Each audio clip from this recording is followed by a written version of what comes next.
Tragedia sul lavoro oggi pomeriggio in un cantiere edile a Refrontolo. 68enne precipita dall'impalcatura e muore sul colpo. Lo strazio dei colleghi. Verranno celebrati sul campo di rugby di Paese i funerali di Ammar Cudini. Il poliziotto 32enne è morto ieri a Roma nello scontro tra due volanti. La polizia e il mondo del rugby si stringono alla mamma e alla sorella. E caccia ai banditi che domenica sera sono entrati in un appartamento di Fontanelle. Sorpresi dai vicini, li prendono a botte, 2 persone ferite. I ladri scatenati anche a Gorgo al Monticano. 72enne si addormenta sul divano svegliato dalla torcia dei malviventi entrati in casa dopo essersi arrampicati sulla grondaia. Nel giugno 2023 un filo di bobina perso dal suo trattore sulla Treviso Mare provocò la morte di Gastone Feltrin. Il cognato patteggia 2 anni e 6 mesi. Dopo la rissa tra ragazzini all'Osteria Canova lo scorso sabato, i titolari chiedono aiuto al comune di Treviso, più controlli nel fine settimana per arginare la movida violenta. L'appello. Report di Unioncamere per il terzo trimestre 2024, bene l'alimentare, produzioni industriali in flessione, calano gli ordini dall'estero. Iniziano in anticipo le iniziative in vista del Natale a Treviso, sabato l'accensione delle luminarie e il via alle tante iniziative, mercatini, pista di pattinaggio e novità 2024, il villaggio di Natale in piazza Rinaldi. Bentrovati, buonasera telespettatrici, telespettatori di Antenna 3. Tanti i fatti di cui dobbiamo darvi conto in questa edizione trevigiana dei nostri telegiornali. Prima però, come ogni martedì sera, il sondaggio di Ring, la trasmissione che torna puntuale come sempre alle 21 con il vice direttore Ferdinando Avarino. Sullo sfondo c'è il verdetto dell'Emilia Romagna e dell'Umbria. È un allarme per il governo, la doppia vittoria del centrosinistra del campo largo. Se sì, il numero è quello in verde, se no il numero in rosso. La chiamata come sempre è gratuita, l'esito questa sera a Ring a partire dalle 21. Dicevamo la cronaca, tanti i fatti su tutti, l'ennesima morte sul lavoro nel pomeriggio in un cantiere a Refrontolo, a perdere la vita un uomo di 68 anni precipitato per diversi metri da un'impalcatura, è morto sul colpo. Si tratta di Marino Gazzola, dipendente di una società edile di Altivole. Per noi sul posto c'era Daniela Sizia con Simone Merlo. Un volo di quasi 6 metri. Marino Gazzola, operaio di una società edile di Altivole, la Gazzola, è morto sul colpo. Da maggio i dipendenti stavano lavorando in questo fabbricato.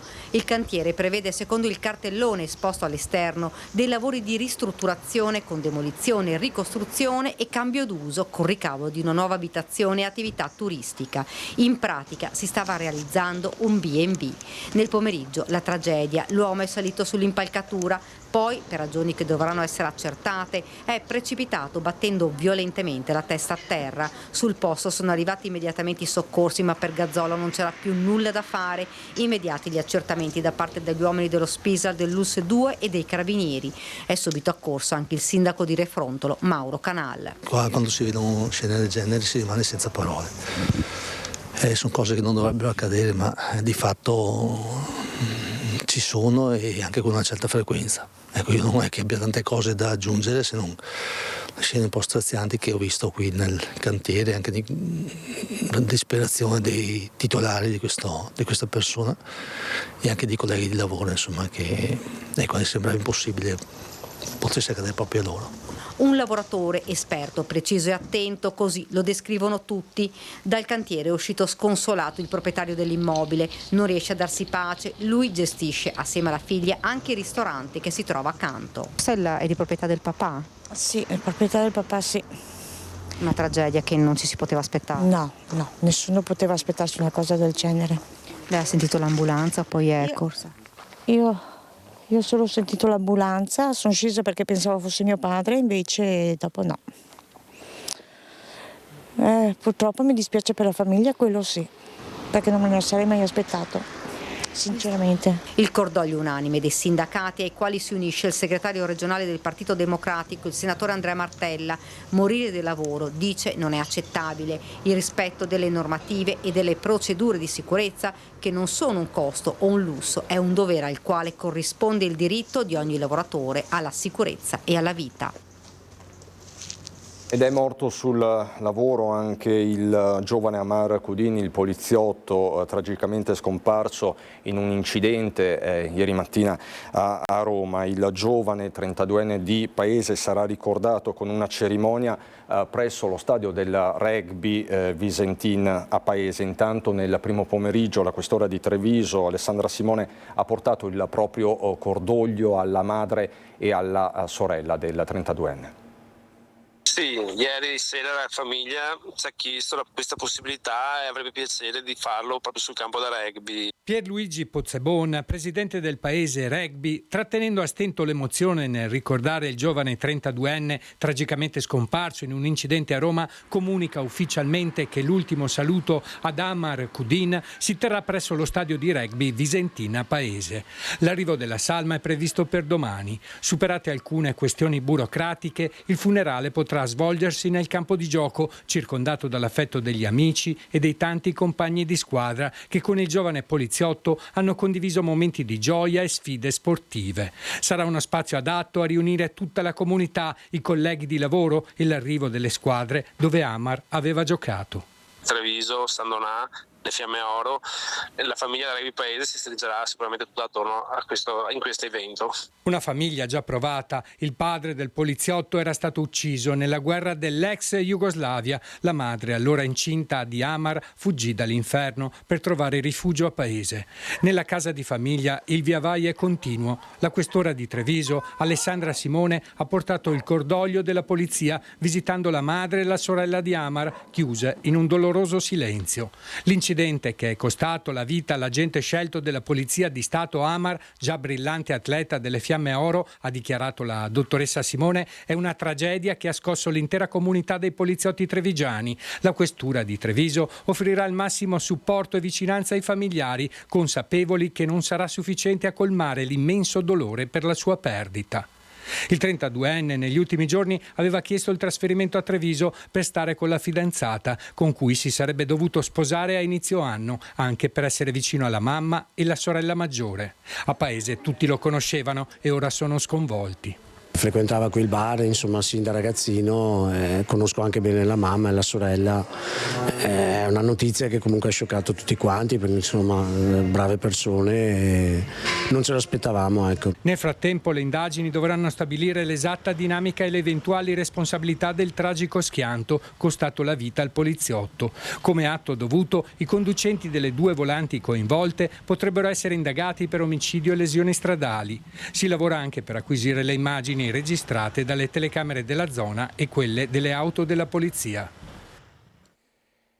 Ed è caccia aperta ai banditi, non ci sono altri termini per definirli, che domenica sera sono entrati in azione in un appartamento di Fontanelle, malmenando due vicini di casa. Uno è stato preso a calci e pugni, l'altro colpito al naso con un portagioie in legno. Queste sequenze concitate e drammatiche le racconta direttamente la signora Laura, proprietaria di casa, della casa nel mirino dei ladri. Era scattato l'antifurto, i fumogeni e tutto quanto, i ladri sono usciti e i miei vicini si sono trovati con i ladri a ridosso del cancelletto del mio giardino, e faccia a faccia un mio vicino stava scavalcando il cancelletto appunto per andare a vedere cosa succedeva e si è trovato faccia a faccia con i ladri con un coltello. Nel farsi indietro è tipo scivolato come un po' e ha ricevuto il primo pugno, che è stato atterrato, e da lì calci e pugni in testa. È subentrato un altro mio vicino, il quale è stato colpito violentemente, molto violentemente al volto, quel mio portagioie rotto. Sono stati attimi di inaudita violenza quelli vissuti in questo condominio di via Uterive a Fontanelle. A raccontarli è Laura, proprietaria dell'abitazione presa di mira, che domenica sera alle 8 si trovava fuori casa con il marito per una pizza.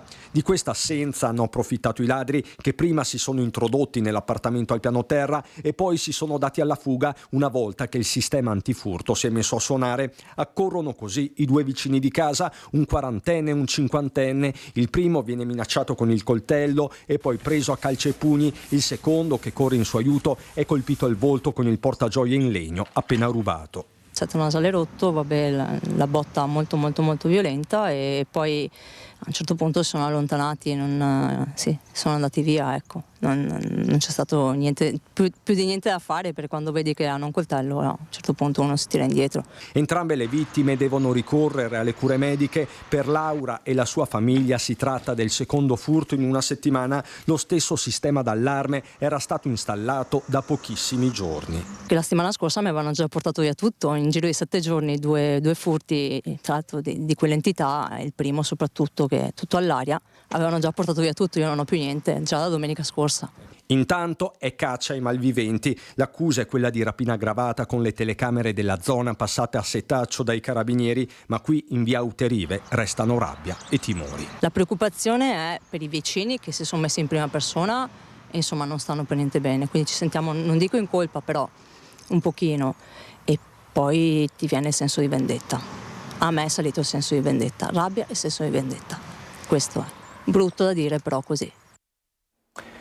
Ladri in azione anche a Gorgo al Monticano, sempre nella serata di domenica, una serata davvero concitata. In un caso il proprietario di casa, un 72enne, se li è trovati davanti mentre stava riposando sul divano. Sono saliti per la grondaia. È nati su là, si è piccato, è nati dentro, un cazzavide, gli ha aperto la porta e l'altro era buttato sul divano, gli ha messo la pila così. E lui si è svegliato e ha detto cosa fai qua? Era scappato fuori di corsa. Racconta la disavventura capitata all'amico e vicino di casa 72enne Dino Sartor, residente in questo condominio di via Cirenaica. L'episodio domenica sera tra le 7 e le 8 in un appartamento al primo piano. I ladri probabilmente ignoravano il fatto che in casa ci fosse il proprietario, rimasto profondamente scosso dall'accaduto. Dopo le venivano i carabinieri, dopo un tocco e lui pure dell'agitazione, le veniva fuori, si è messo dritto a strada a camminare a piedi. Una serata concitata per Gorgo al Monticano, con i ladri che si sono introdotti anche in un appartamento al piano terra di una palazzina a poche decine di metri, sempre in via Cirenaica, nei pressi del bar a Roma. Di là marito e moglie erano via, no, che sono andati a trovare la figlia e il nipote e praticamente hanno rabaltato su tutta la casa, tutto l'appartamento. Io stavo andando a messa e sentivo delle urla, perché dopo mi ha raccontato mio marito che sono venuta a casa da messa. Andavano di là le urla di ragazzi. Il raid al termine di una settimana difficile, con altre segnalazioni di ladri arrampicati sulle grondaie, peraltro sempre in zona. Domenica sera e anche nei giorni precedenti, ormai questi qua sono come i gatti, salgono e scendono per le grondaie e poi te li trovi in casa che meno te l'aspetti. Qualcuno li ha anche visti, però so che erano incappucciati, quindi non con l'impossibilità di identificarli. Questi girano tranquillamente, non hanno paura di niente, ecco, quindi la mia massima vicinanza alle persone che comunque subiscono i furti, ma anche chi subisce violenza. Solidarietà da un lato, esigenza di sicurezza dall'altro, con lo stesso sindaco che auspica un potenziamento degli organici, ma non solo. Le forze dell'ordine credo che facciano quello che possono, pochi, sempre pochi, perché abbiamo una tenenza sempre sotto organico.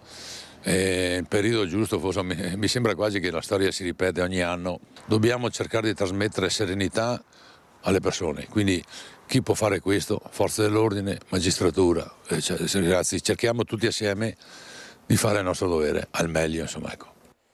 Grave incidente questa mattina sulla superstrada pedemontana veneta all'altezza dell'ingresso del casello Montebelluna direzione Vicenza. Una vettura con a bordo una famiglia di cinesi è stata tamponata da un'altra auto. L'impatto è stato violentissimo, la macchina dei cinesi è carambolata sulla carreggiata volando letteralmente sopra il guardrail. Sul posto per i soccorsi sono arrivati i sanitari del 118, 2 i feriti. Una donna in gravi condizioni è stata trasportata con l'elicottero all'ospedale di Treviso, un uomo con l'ambulanza all'ospedale di Montebelluna. Praticamente illeso il conducente della vettura che ha tamponato i cinesi. L'uomo ha rifiutato il ricovero. Sul posto anche i vigili del fuoco e la polizia. Rimaniamo sulle strade della Marca trevigiana. Subito a sentenza il processo a carico di Andrea Piovesan. L'11 giugno 2023 provocò la morte del cognato Gastone Feltrin. Lo ricorderete, decapitato da un filo di bobina perso dal suo trattore. Ha scelto di patteggiare Andrea Piovesan, 2 anni e 6 mesi, il 60enne che l'11 giugno del 2023 suo malgrado causò la morte del cognato. Gastone Feltrini, imprenditore di Vaglio di Roncade, morì strozzato e decapitato dal filo di nylon teso in mezzo alla Treviso Mare, perso dal trattore di Piovesan che poco prima aveva attraversato la strada. Il cavo si era attorcigliato spinto in aria dal forte vento che imperversava quella sera. Sfortuna volle che in quel momento Feltrin stesse passando con il suo scooter. Piovesan era accusato di omicidio stradale con l'aggravante della fuga. Una volta accortosi del filo perso era tornato indietro, salvo poi fuggire di fronte a quella scena raccapricciante. Non sapeva che il cadavere a terra era quello del cognato. Si costituì il giorno dopo. La sentenza questa mattina in tribunale a Treviso. La pena è già stata convertita in un programma di lavori socialmente utili. Assolto in rito abbreviato dalla grave accusa di omicidio stradale per 80 metri. Questo l'esito del procedimento a carico di un automobilista sessantenne di Carbonera che a bordo della sua Fiat Punto il 15 giugno del 2023 investì e uccise a San Biagio di Callalta il 17enne Marco Bianchina residente a Spercenigo. 80 metri sono risultati decisivi per l'uomo che provenendo da Carbonera avrebbe centrato il 17enne appena dentro al territorio del comune di San Biagio di Callalta, che non aveva operato in deroga alla norma secondo cui il limite di velocità su una strada provinciale può essere modificato e portato a 50 km/h. L'auto che ha travolto il giovane procedeva a 77. Sempre per la cronaca ritorniamo sulla rissa all'Osteria Canova di sabato scorso con decine di ragazzi che sono venuti alle mani. I titolari hanno chiesto aiuto al comune per arginare una tendenza che sembra sempre più caratterizzare la movida trevigiana. Buongiorno. Buongiorno Gisella, siamo ben contenti. Ciao. Cosa è successo? Il sindaco di Treviso Mario Conte arriva all'Osteria Canova a metà mattina. Ditemi cosa possiamo fare, dice. All'indomani della notizia che i titolari, dopo l'ennesimo momento di tensione del sabato sera tra i ragazzi, starebbero valutando l'idea di anticipare l'orario di chiusura del locale. Non sarà così. In programma per ora c'è solo la chiusura simbolica del prossimo sabato sera, serrande abbassate per dare un segnale. Noi per fortuna abbiamo i video, le fotografie di queste persone e qui dentro forti anche del supporto che ci dà la polizia locale, il comune eccetera, non daremo più da bere. Questa è l'unica cosa positiva e vogliamo appunto mandare questo messaggio chiaro che qui non diventerà mai il Far West. L'accordo con il comune che mette in campo la sua polizia locale con un potenziamento in quest'area e un incontro che presto sarà fissato in prefettura. Il problema sono queste bande di ragazzini che già da tanto, e lo si sa, girano per Treviso cercando un motivo per fare la rissa, mescolandosi a quelli che sono dei bravi ragazzi. Poi dopo si fanno spallucce l'uno con l'altro e la situazione poi dopo degenera nel giro di 10 secondi, ripeto, perché fortunatamente sabato sera mi sono messo in mezzo io, si sono messi in mezzo i bodyguard, però comunque, ripeto, la cosa non è servita. Tante volte è proprio difficile per la mancanza di educazione che hanno tanti ragazzi. Da questo bancone sono passati migliaia di ragazzi, studenti e non. Tra i 700 e gli 800 clienti si riversano a ridosso di Porta Santi 40 nel weekend. Un pezzo della storia di Treviso, l'Osteria Canova, che di fronte a gesti di aggressività e maleducazione come quello di sabato sera non ci sta e prova ad invertire il corso delle cose. Sono problematiche che hanno tanti altri miei poveri colleghi e se non è qui è 100 metri più in là. Sono qui a chiedere aiuto e noi istituzioni ci mettiamo al loro servizio sia con la polizia locale sia favorendo un incontro con la questura, perché se c'è una piccola parte di clientela che gira per i locali cercando di far casino, è quella piccola parte di clientela che va fermata. Ennesimo episodio di violenza a bordo di un bus. Autista donna aggredita da una passeggera che voleva scendere a una fermata non prevista. È successo sulla linea Breda di Piave Treviso. Voleva scendere in una località dove non era prevista alcuna fermata. Al diniego dell'autista, la passeggera ha iniziato ad insultarla per poi passare alle mani colpendola con pugni e schiaffi. Ancora un caso di violenza su un bus, vittima un'autista donna della Barzi che effettuava servizio sulla linea 170 da Treviso a Breda, corsa delle 13:35. Quando la corriera, piena di gente arrivata a Carbonera, una coppia di passeggeri, un uomo e una donna, alla salita i due erano già stati informati che quel bus non fermava a Carbonera, insiste per scendere, l'autista tira dritto e partono gli insulti. Quando alla fermata successiva i due scendono, la donna risale sulla corriera e comincia a picchiare la conducente. Nonostante la violenza e lo shock per l'aggressione, l'autista non reagisce, conscia del fatto che il bus è pieno di studenti minori al rientro da scuola. Non perde la lucidità e urla ai presenti di chiamare le forze dell'ordine. La coppia nel frattempo si allontana. A fine corsa l'autista viene raggiunta dai titolari. L'abbiamo accompagnata al pronto soccorso, primo per capire se era successo, se le percosse gli avevano portato qualcosa, secondo anche perché era molto provata da questa cosa, tutt'oggi è ancora provata e posso anche capirlo questo. E oggi abbiamo concluso praticamente con la denuncia dai carabinieri contro questa persona, abbiamo dei testimoni. Ora le indagini sono volte ad individuare l'autrice della violenza. Resta l'amarezza e la paura, continua Francesca Barzi. Resta la paura perché tutti i giorni ci sono questi episodi. La questura di Treviso ha sospeso per una settimana la licenza del bar Crystal di Via Verdi a Oderzo. La decisione è stata presa dopo l'arresto lo scorso 18 ottobre di un trentenne trovato in possesso di cocaina all'interno del locale. Numerosi controlli amministrativi avevano già evidenziato che il bar era frequentato da pregiudicati specializzati nel traffico di droga. La pagina dell'economia con il report della Camera di Commercio, ci sono pesantissime nubi all'orizzonte, soprattutto per il manifatturiero.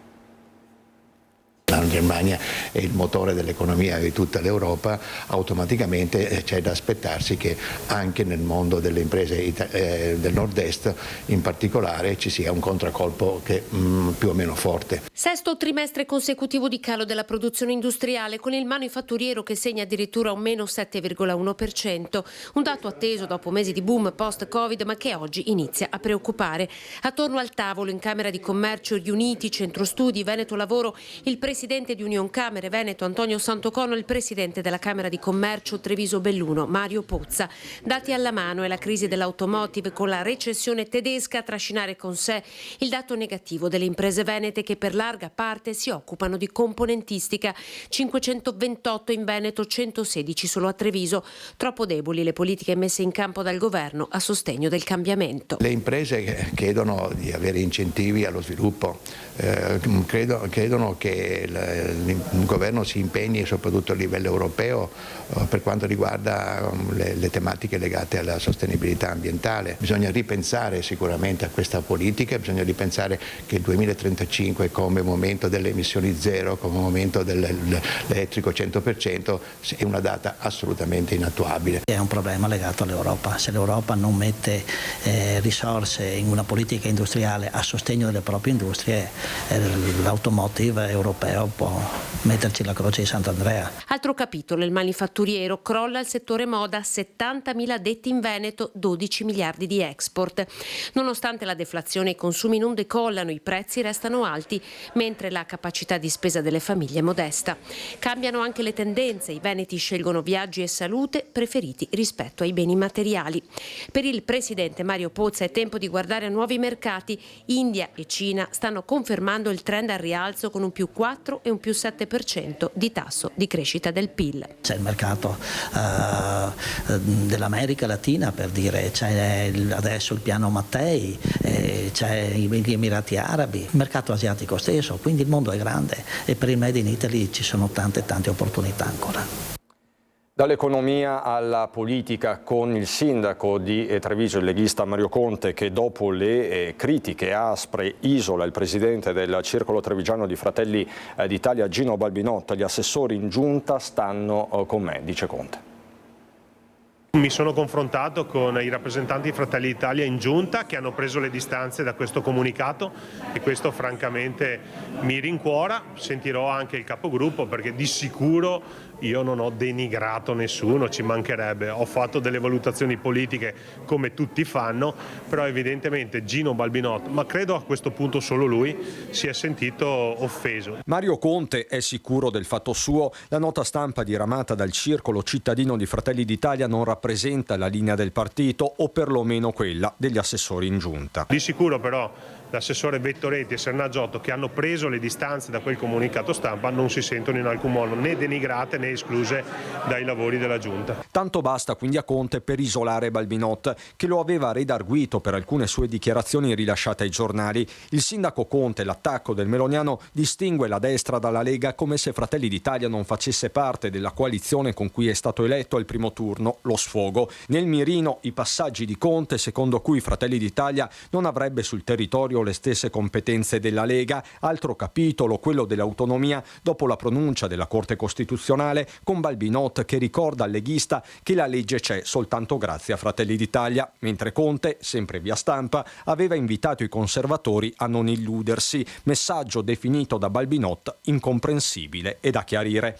Caso chiuso, staremo a vedere. Di certo il nome di Mario Conte ritorna nell'agone elettorale in vista delle regionali. In Umbria ed Emilia i nuovi governatori sono entrambi sindaci, ex sindaco di Genova e anche il nuovo governatore della Liguria. 3 indizi, non solo in politica, fanno una prova. Il diretto interessato glissa, ma non esclude. È pronto per il Veneto? È evidente che i sindaci sono delle figure di riferimento per le comunità, però non lo scopriamo oggi. Credo che sia anche un messaggio alla politica, che oggi la politica deve tornare ad avvicinarsi ai territori laddove ci sono i problemi della gente e dove i sindaci sono espressione delle soluzioni. Pronti a parlare di anziani, di tutte le ricadute sociali del momento, ma anche del Natale Incantato 2024 a Treviso, ma appunto subito dopo la pubblicità, fra poco.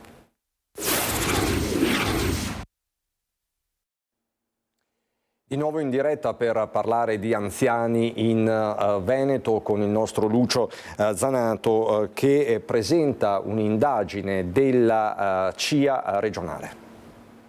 Attualmente noi, stando ai dati, verifichiamo che nelle regioni a statuto speciale viene speso di più da parte dei comuni per i cittadini più anziani. Allora, interveniamo perché ci sia uniformità, non si vuole questo attraverso l'introduzione dei LEP, cioè dei livelli essenziali delle prestazioni. Bene, attraverso l'autonomia differenziata si può arrivare anche a questo. Questa è la proposta a provocazione della vicepresidente dell'Associazione Comuni Veneti all'incontro organizzato dai pensionati della CIA regionale sullo stato delle prestazioni sociali fornite agli anziani dalle amministrazioni comunali. Un dibattito partito dallo studio del Dipartimento di Economia di Ca' Foscari, iniziato da un questionario inviato dall'Associazione degli Agricoltori ai 563 comuni del Veneto, che ha fotografato una popolazione sempre più anziana. Secondo lei entro il 2030 è vero che 1/3 della popolazione veneta sarà over 65? Sì, queste sono le proiezioni ufficiali da Istat. Se si va a vedere chi sono questi ultra 65enni che vivono soli, la maggior parte sono donne che hanno caratteristiche diverse dagli uomini, perché una ampia letteratura fa notare come arrivino alla età anziana con risorse economiche più basse e anche con caratteristiche di salute diverse rispetto a quelle degli uomini, quindi anche i servizi dovrebbero essere indirizzati verso necessità diverse dell'utenza. Offerta di servizi già ora in difficoltà rispetto alla richiesta e con profonde differenze tra territori. I comuni più piccoli fanno più fatica ad offrire servizi socio-assistenziali e il secondo risultato che è emerso è che è fondamentale per appunto garantire una maggiore offerta di questi servizi la collaborazione dei comuni con le associazioni di volontariato. Dati particolarmente allarmanti per i comuni del Polesine e del Bellunese, dove la mancanza di servizi porterà sempre più allo spopolamento di piccoli centri e della montagna. Occorrono quindi risorse per il sociale, ma per gli agricoltori di CIA anche occasioni di reddito per gli anziani ancora attivi, magari reintroducendo i voucher. Attraverso uno strumento come la Galvacea, che è uno strumento molto semplice, molto, pronto all'utilizzo, invece si è fatta una scelta diversa e abbiamo visto che anche questa parte lavoro oggi non viene impiegata e se viene impiegata non ha tutele perché spesso viene impiegata in maniera non corretta. Voltiamo pagina perché a Treviso è quasi Natale. Abbiamo dato un po' meno, però quest'anno c'è stato davvero un coro di volontà, di forza, di tempo che hanno dato tutte le associazioni all'unisono proprio per riuscire a fare un grande Natale. tutti più buoni anche per questo Natale 2024. Il Natale incantato di Treviso mette d'accordo e avvicina anche i più lontani. Alla presentazione questa mattina c'erano tutti, l'amministrazione cittadina quasi al completo, consiglieri comunali, associazioni di categoria, Confcommercio, Confesercenti, Veneto, Imprese Unite e sponsor. Ne esce un cartellone decisamente di qualità con diverse novità, dal villaggio di Natale in piazza Rinaldi al percorso delle natività al Museo di Santa Caterina. Un calendario fitto per i più piccoli, tra musica, teatro e circo, mercatini dell'artigianato. Tra le proposte più esplosive sicuramente quella dell'illuminazione, nonostante i 20.000 euro in meno stanziati dal Comune. Il sociale assorbe un po' di più, i costi sono aumentati per la gestione ordinaria delle spese comunali. Ci siamo un pochino autotassati un po' di più. Parliamo di 20 euro in più a attività commerciale, quindi diciamo che sono 3 spritz. E la cifra che abbiamo chiesto per tutti i commercianti è stata di 150 euro, compresa IVA. Qualche no da parte dei commercianti c'è stato, sono pochissimi, potrei contarli sulle 2 mani, sì, in tutta Treviso. Treviso unita al netto di qualche defezione, in queste ore in fase di ultimazione l'allestimento della pista di pattinaggio in Piazza Borsa e l'installazione delle 1000 stelle previste per questo Natale. Quest'anno il Calmaggiore sarà un cielo stellato e un canto di parole in libertà. Ci sarà questo percorso bellissimo che parte dalla stazione con il benvenuto a Treviso per chi arriva da lì, con la scritta Treviso è e dietro tutte le parole che abbiamo messo l'anno scorso, erano installate in via Santa Caterina. Ma rimaniamo in città per la seconda settimana di riprese del film Come Fratelli del regista Antonio Padovan. Questa mattina la troupe si è spostata dietro a Piazza Trentina dopo i primi ciak a Possagno nelle suggestive location della Gipsoteca del Tempio Canoviano. Il cast si è trasferito nel capoluogo della Marca, nutrito il cast, varie inoltre le comparse del territorio che prenderanno parte al film, compresi alcuni bambini trevigiani. E noi adesso andiamo a Belluno.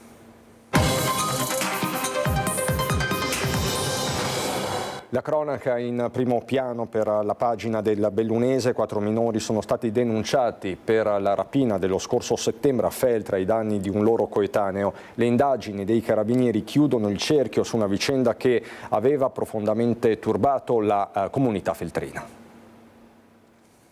Volevano fortissimamente il Rolex falso del loro coetaneo e per questo motivo non avevano esitato a mettere in atto un'azione violenta e intimidatoria. Il gruppetto aveva accerchiato e minacciato il giovane a cui con la forza era stato sfilato l'orologio dal polso. Una rapina in piena regola messa a segno lo scorso 2 settembre in pieno centro a Feltre. Il racconto del ragazzino, comprensibilmente sotto shock ai genitori, aveva fatto immediatamente scattare la denuncia ai carabinieri della compagnia di Feltre in un periodo movimentato all'epoca per episodi simili. Il giorno precedente su un pullman un giovane era stato preso a botte da 4 coetanei, tra loro una ragazza, che erano riusciti a impossessarsi delle sue cuffiette wireless. Il gruppo era stato subito individuato e per 3 di loro era scattato l'arresto. Per l'episodio del 2 settembre i carabinieri del nucleo operativo di Feltre hanno condotto indagini che hanno consentito di identificare i responsabili. Le ipotesi, confermate dalle immagini delle telecamere di videosorveglianza che hanno immortalato l'azione violenta, hanno trovato conferma attraverso il ritrovamento dei capi di abbigliamento indossati dai ragazzi al momento della rapina. I carabinieri hanno recuperato anche il finto Rolex che nel frattempo era stato rivenduto a un altro ragazzo. I 4 baby rapinatori, tutti residenti nel Feltrino, sono stati denunciati alla Procura della Repubblica per i minori di Venezia, che ha coordinato le indagini. Giornata calda, quella di domani per la sanità. È stato confermato infatti lo sciopero di 24 ore dei medici aderenti ad Anao Assomed e Cimofesmed, degli infermieri e delle altre professioni sanitarie del Nursing Up. Si tratta delle sigle sindacali più rappresentative, per questo i disagi potrebbero essere importanti anche all'Ulsa Dolomiti, sia per l'assistenza che per gli esami, che per le visite specialistiche e gli interventi chirurgici programmati. Palazzo Rosso si appresta a varare il bilancio 2025 a suon di adeguamenti dall'addizionale IRPEF alle tariffe. Sempre con Tiziana Bolognani facciamo il punto. Addizionale IRPEF unica pari allo 0,80% per tutti i contribuenti con l'estensione della fascia di esenzione per i redditi fino a 12.000 euro. Con delibera del 4 novembre Palazzo Rosso ha deciso di voltare pagina. Dal 1 gennaio 2025 cambierà l'attuale sistema impositivo. Agli scaglioni di reddito fra i 12.000 e i 28.000 euro sarà applicata l'aliquota dello 0,72%. Per i redditi dai 28 ai 50.000 euro e oltre l'aliquota sarà dello 0,80%. Tradotto in euro si va da un minimo di 9 euro circa a un massimo di 22 euro all'anno. Non potevamo fare altrimenti, spiega l'assessore al bilancio e vice sindaco Paolo Gamba, e il dato di partenza inconfutabile è uno e uno solo. Non ci sono entrate, la coperta è corta, i costi del personale sono fissi e continuano a crescere quelli energetici. Per fare un esempio, dal risparmio derivato dallo spegnimento dell'illuminazione pubblica in orario notturno da agosto 2022 al 31 dicembre 2023 sono stati risparmiati 312.000 euro. La proiezione per quest'anno è al ribasso, visto che il prezzo a kilowattora è aumentato dalla previsione di 0,30 a 0,33-0,35. Aumenteranno le tariffe SERS, 2 euro al giorno in più per chi è già inserito in struttura, 6 euro per i nuovi ingressi. Anche il prezzo dell'ingresso in piscina passerà dagli attuali 7,50 euro a 8 euro. Adeguato anche il costo mensa e trasporto scolastico, che non subiva adeguamenti dal 2010. Per quest'ultimo l'abbonamento annuo a far data dall'avvio del prossimo anno scolastico passerà dagli attuali 230 a 262 euro. Invariata l'IMU, afferma ancora l'assessore Gamba, abbiamo dovuto raschiare il fondo del barile per far quadrare i conti. Un piccolo ma significativo esempio: sono stati tolti 6.000 euro dalla previsione di 11.000 per l'acquisto del nuovo vestiario dei vigili urbani. Il documento di bilancio approderà in Consiglio Comunale il prossimo 29 novembre. La discussione si prevede fiume, tanto che, ancora una volta, l'orario di convocazione è stato fissato per le 9:30. Due flash in chiusura che riguardano la nostra programmazione. Il primo, giovedì Antenna 3 seguirà in diretta dalle 9:45 le celebrazioni per la festa della Madonna della Salute a Venezia, quindi dalle 9:45 noi saremo in diretta. Mi fermo qui, grazie per l'attenzione, buona serata.